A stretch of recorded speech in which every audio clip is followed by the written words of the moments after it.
Maybe your child just got their college diploma. They're probably thinking, now what? That was my teenage voice. Kelly got some advice from Beth Kobliner, the author of Get a Financial Life. Take a look.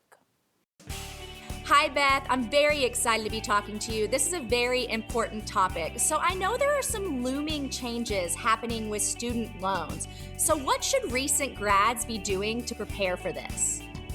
Right. Well, the good news is the loan repayment plan options are being simplified. The bad news is more generous plans are going away. But what you need to do, the key move you need to do if you're a graduate is first look whether you have federal student loans or private student loans. Most people have federal student loans, which is good, and you get a 6-month grace period before you have to start paying back. But during that period, what you should do is figure out which repayment plan, which of the new repayment plans works best for you. Go to studentaid.gov and look up the loan simulator. And that will allow you to figure out what you pay in each scenario and which one may work best. Also, investigate the public service loan forgiveness program. If you're a public school teacher or a nurse or a nonprofit worker, you might be able to sign up for a plan and pay, as long as you make on-time payments, where you can have your debt forgiven after many years, 10 years. So that's a really good option, but you have to make on-time payments. So check that out. Okay, break it down for us, Beth. What are the three key things that someone who has just graduated college should do so that they set themselves up for a good financial path? Right. Well, the first one might be a little bit hard for young people to hear and maybe even their parents, but moving back home is really smart because it allows you to spend less money on food and laundry, but you also are able to save more money. And that's super important. You should have money automatically taken out of your paycheck and put into a high yield savings account that maybe pays you 3 or 4%. That's the first start. That's something that's really important. Also, if you're working for a company that offers a 401k, especially if it has matching, you want to put your money into that. Again, automatically have it taken out of your paycheck and put into that.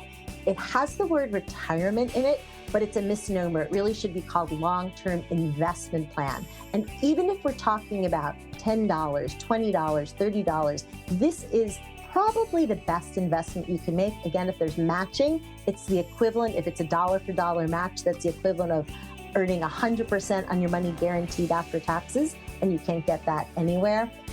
And I'd say the third piece is be aware of spending. You know, it used to be the question was, should you pay in cash or use a credit card? Now it's tap to pay. Everyone's just tapping, and it's very easy to get deep into debt, deep into credit card debt.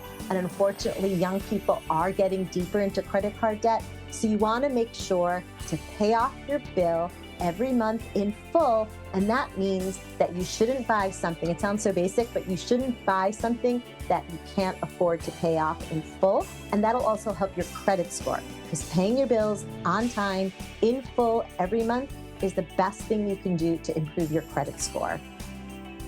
Beth, these are great tips. Okay, last question for you.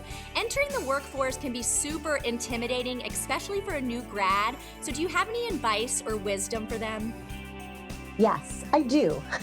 One of the advantages of doing this for 30 years is that you do have wisdom. And my wisdom is, look, you're sent out all these LinkedIn, resumes, and you're trying everything, and you're finding it's all online. And what you need to do is look at your own situation and say, what college did I just graduate from?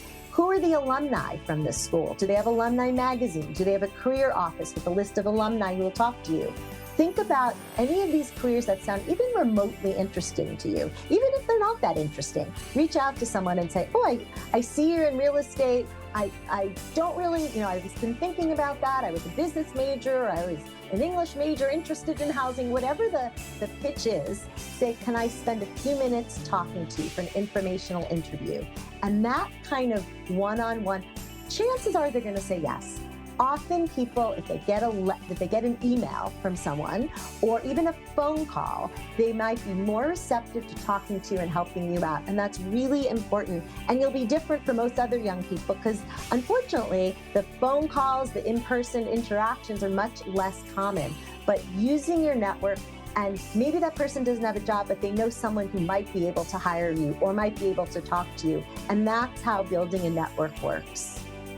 Thank you so much for joining us today, Beth. These are great tips, and thank you for all that you do. Thank you so much. For more tips from Beth or to get her books, check out her website, bethkobliner.com. The Beth Kobliner Company sponsored today's segment.